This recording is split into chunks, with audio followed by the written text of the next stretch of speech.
We're also going to Fort Knox. I'm going to go with Elon because we want to see if the gold is still there. Depuis les années 2000, la croissance avec la mondialisation et avec le libre-échange a explosé. Ça a été formidable, des tas de pays pauvres sont devenus riches, il y a une croissance extraordinaire. Et là, pour financer cette croissance, on s'est aperçu qu'il y avait des gens qui s'étaient mis en place d'un système bancaire parallèle, on l'a appelé souvent autrefois le shadow banking, mais qui est un système bancaire parallèle, qui émet des créances. Chaque fois que vous émettez une créance, vous la libellez en dollars. Ce qui fait que 2/3 des dollars qui circulent dans le monde sont des dollars émis par ce système de banque libre, en quelque sorte, pourrait-on dire.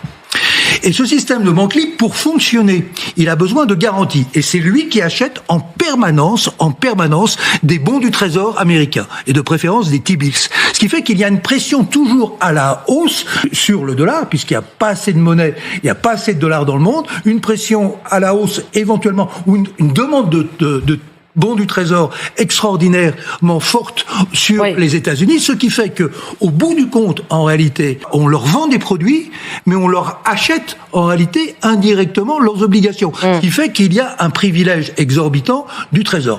Les Américains ont décidé que ça serait terminé. Ils ont inventé un terme, les accords de Mar-a-Lago. Viendraient les représentants de tous les pays, reviendraient toutes les banques centrales et on leur dirait maintenant, mesdames, messieurs, il faut que vous baissiez le dollar, comme on l'avait fait dans l'accord du Plaza en 1985, ça n'avait pas très bien marché, mais c'est aujourd'hui totalement irréaliste. Ils ne comprennent pas non plus comment fonctionnent les marchés monétaires aujourd'hui. Et ce qui me fait dire qu'une catastrophe peut en cacher une autre. La catastrophe aujourd'hui des droits de douane peut cacher demain la catastrophe monétaire que je vous annonce.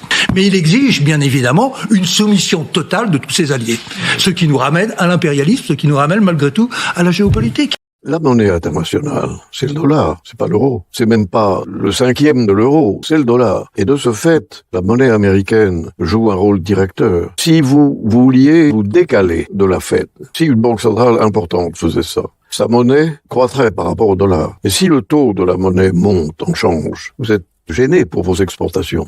Et comme nous sommes dans un monde globalisé, toutes les économies fonctionnent pour exporter et importer. Vous êtes très prudent et précautionneux à l'égard de toute politique monétaire qui pourrait entraîner une surévaluation de votre monnaie. Et donc, par un phénomène, si je puis dire, d'inertie, le dollar étant l'étalon de tout le système, il faut pas s'écarter trop de l'étalon. Et donc, il faut avoir une politique monétaire qui épouse les contours de la politique monétaire américaine. D'où le parallélisme de ces deux courbes. Et la vérité, c'est que la Banque centrale européenne, c'est la Fed.